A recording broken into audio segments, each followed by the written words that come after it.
الحمدللہ آگے جا کر ہم ڈائریکٹ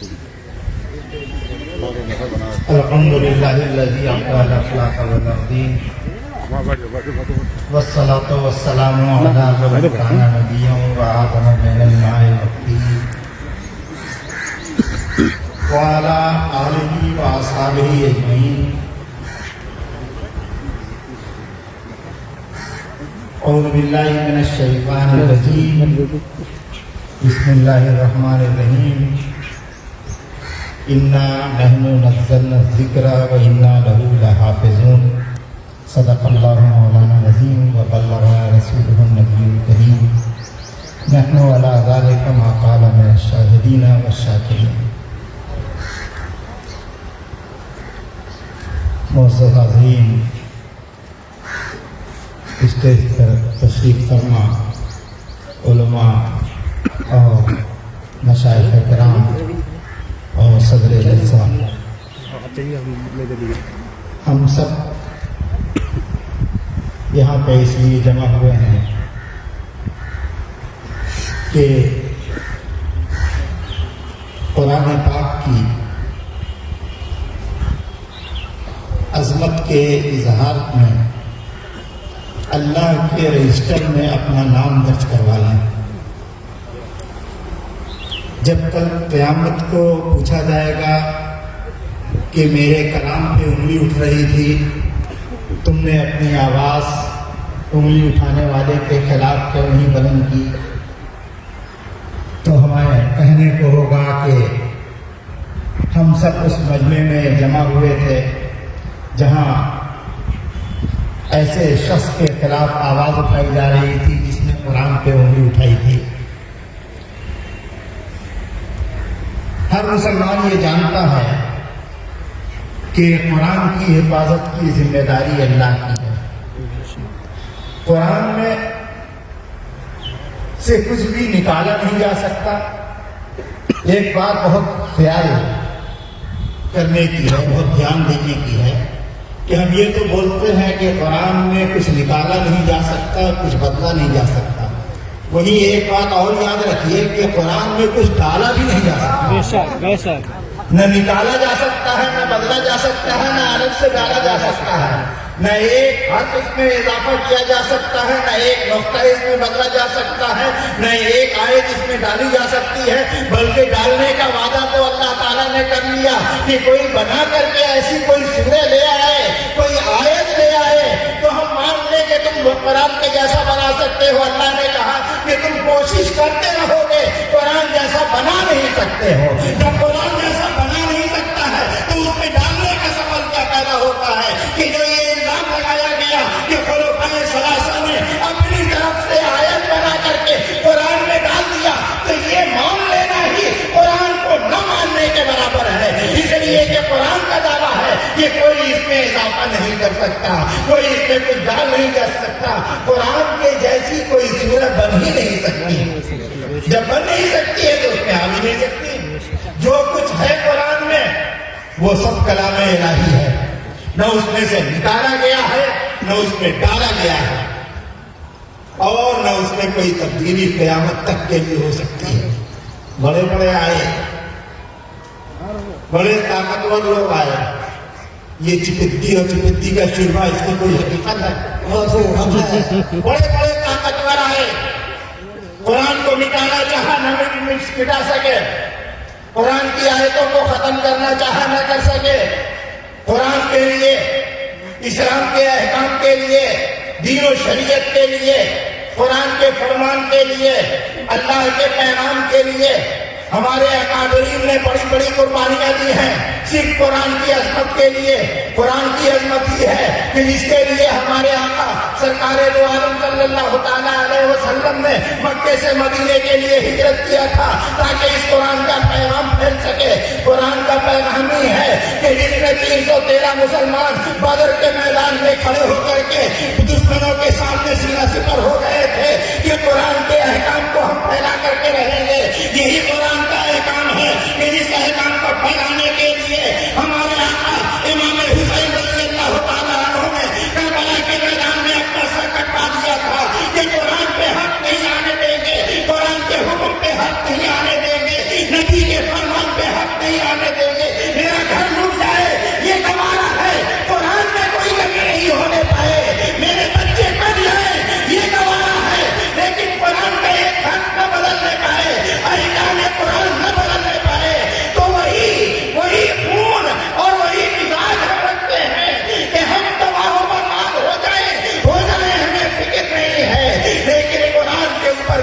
انگلی نہ اٹھانے پائے.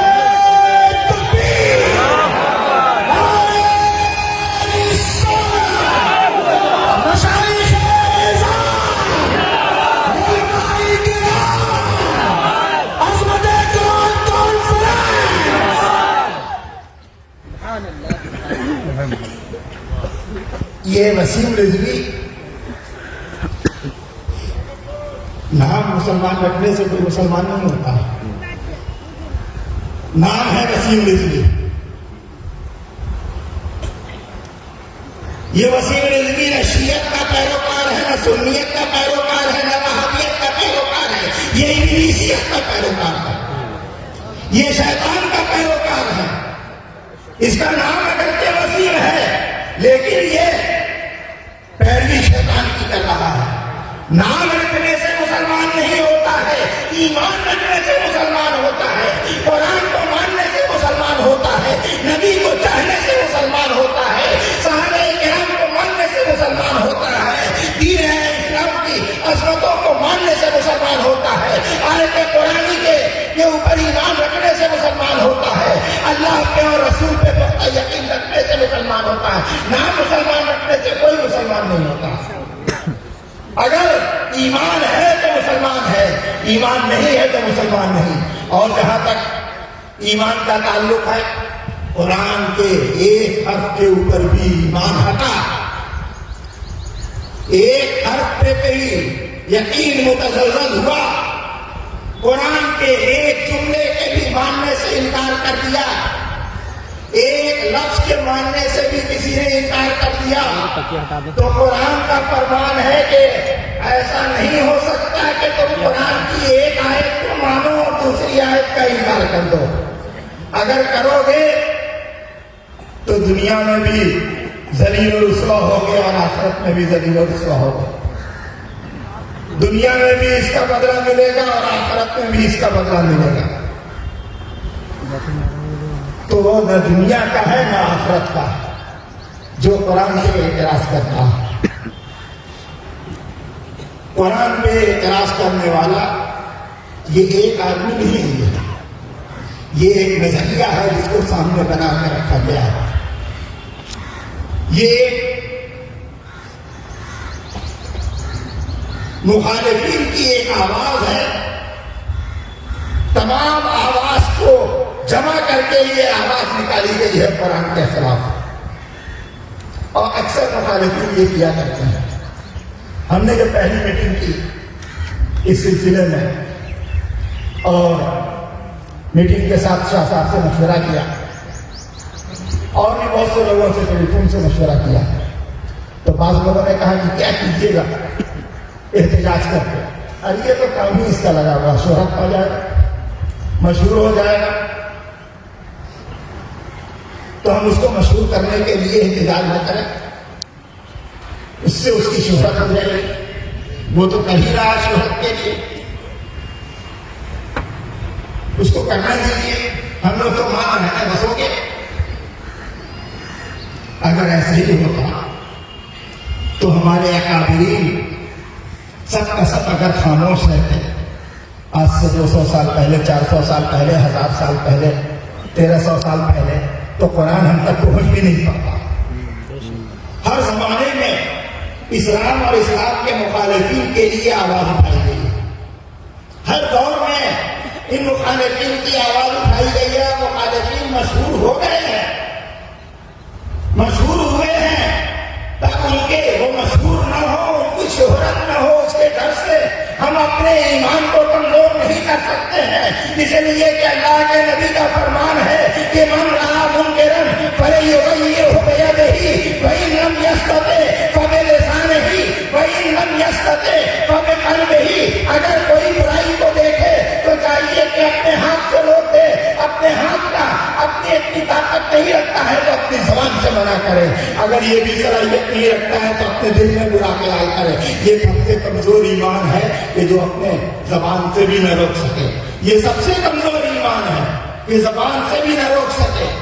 تو آج ہم زبان سے روک کر کے ہم یہ بتا رہے ہیں دنیا کو کہ ہمارا ایمان اتنا کمزور نہیں ہے کہ تم قرآن پہ انگلی اٹھاؤ گے اور آپ خاموش بیٹھے رہیں گے.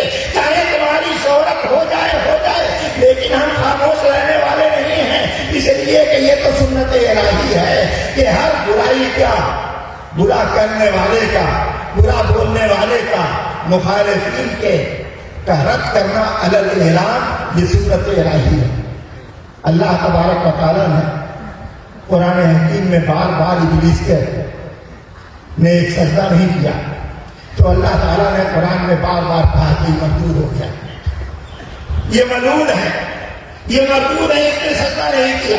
ارے نہیں کیا تھا اس زمانے میں، اس زمانے میں بتانے کی اللہ کو کیا ضرورت تھی؟ اللہ نے اسی لیے بتایا کہ جب بھی کوئی ایسا کرے گا، اپنے ایمان کو خراب کرے گا اور اللہ اور اس کے رسول پہ انگلی اٹھائے گا، اہل الہی کے خلاف کرے گا، تو تم بھی چاہے وہ ابلیس کی طرح سے مشہور کیوں نہ ہو جائے، تم بھی اس کے خلاف آواز بلند کرتے رہنا، تم بھی اس کے خلاف بولتے رہنا، جیسے آج ہم سب لوگ ابلیس کے خلاف بولتے رہتے ہیں۔ ابلیس بہت مشہور ہے، بہت مشہور ہے شیطان، تو مشہور ہونے کے ڈر سے ہم لوگ بولنا تھوڑی چھوڑ دیتے ہیں، شیطان کو شیطان بولتے ہی ہے۔ بڑے بڑے شہرت پانے والے لوگ ایسے ہیں کہ جو سوچتے ہیں کہ بدنامی سے شہرت پائی جائے۔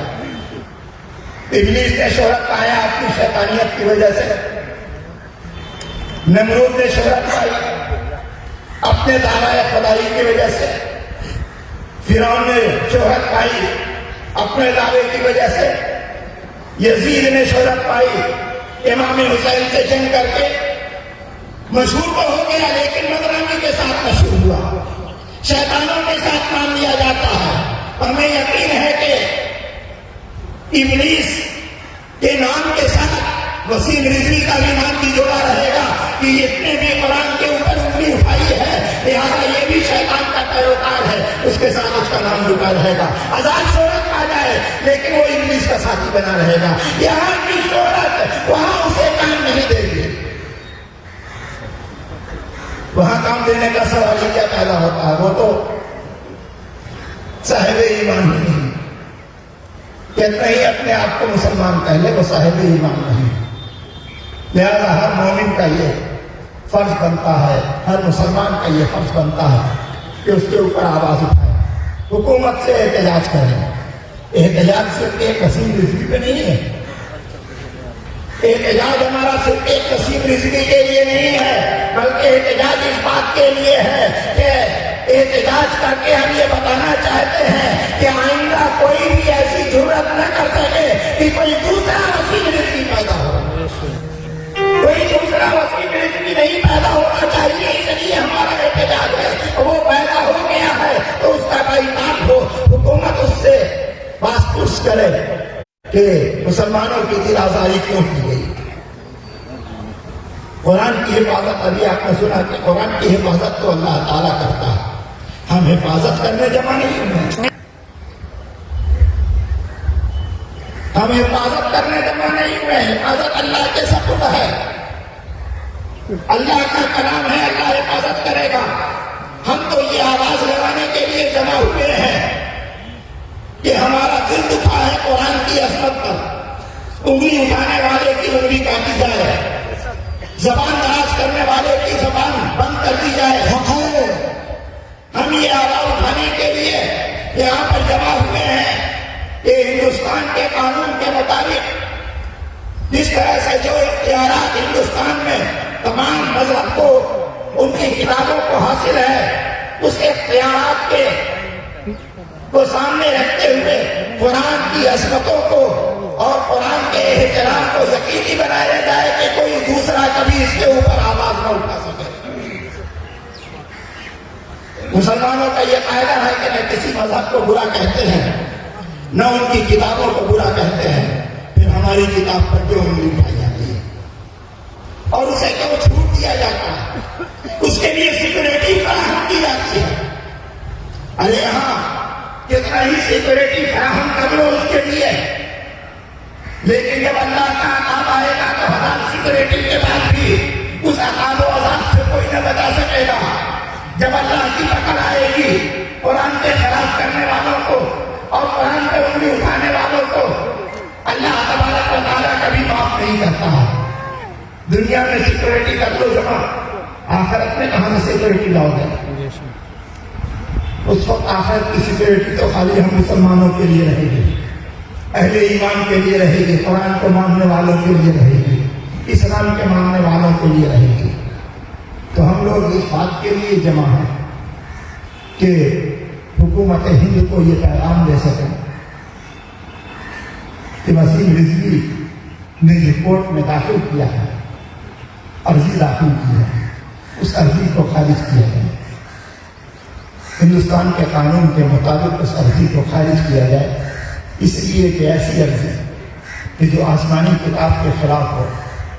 تم نے تھوڑی لکھی ہوئی یہ کتاب، کسی انسان کے لکھی ہوئی تھوڑی ہے،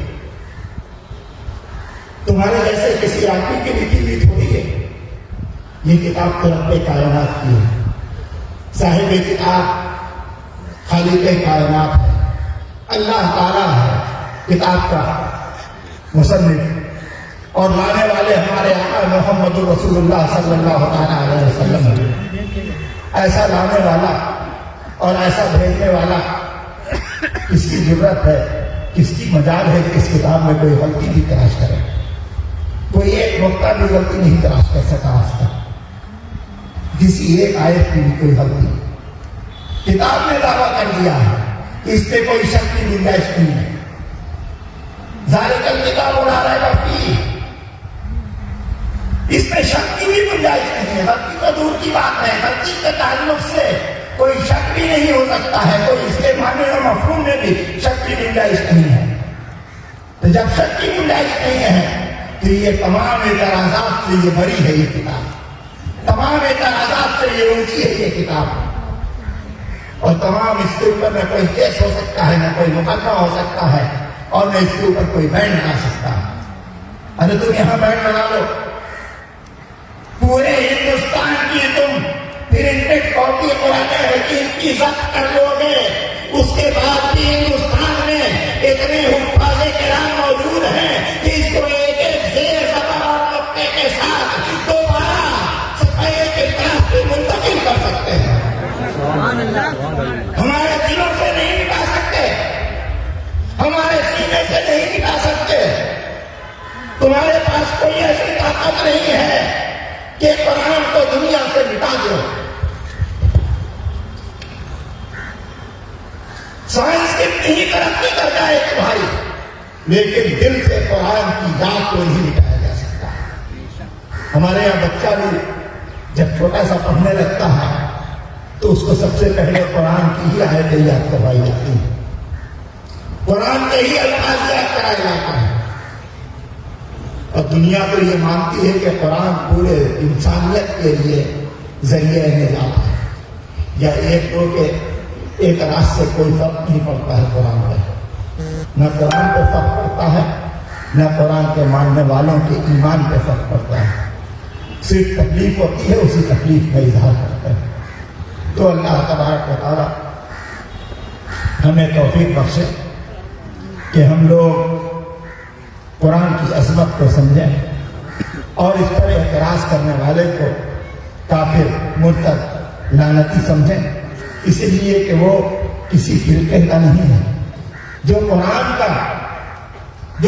کا منکر ہے وہ کسی فرقے کا نہیں ہے، جو نبی کا منکر ہے وہ کسی فرقے کا نہیں ہے، جو آیت قرآن کا منکر ہے وہ کسی فرقے کا نہیں ہے۔ اس لیے کہ دنیا کے سارے فرقے جو اسلام کے فرقے ہیں، جتنے مذاہب ہیں، نظریات الگ الگ ہو سکتے ہیں، لیکن قرآن سب کا ایک ہے۔ علم کی الف سے لے کر کے والناس کی سین تک سب متفق ہے اس قرآن کے اوپر۔ اس قرآن میں کسی کا اختلاف نہیں ہے کہ قرآن کسی کو آدھا مانتا ہو، کوئی پورا مانتا ہو، کوئی کم تھوڑا مانتا ہو، سب کا سب علم کی الف سے لے کر کے والناس کی سین تک سب کو تمام کے تمام فرقے اور مذہب والے قرآن کو کلام الہی مانتے ہیں، اللہ کا پیغام مانتے ہیں، رسول کا لایا ہوا مانتے ہیں۔ اس میں کوئی فرق نہیں۔ بہرحال باتیں تو بہت لمبی ہیں، قرآن کے عظمتوں اور قرآن کی باتیں کتنا ہی وقت گزر جائے لیکن قرآن کی بات نہیں ختم ہو سکتی۔ ابھی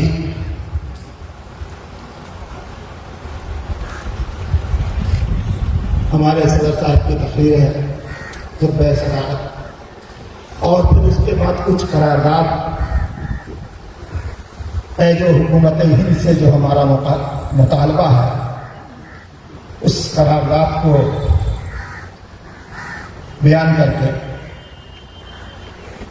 وہ حکومت ہند سے اس مطالبے کو پورا کروانے کے لیے باہر دستخط کی مہم چل رہی ہے۔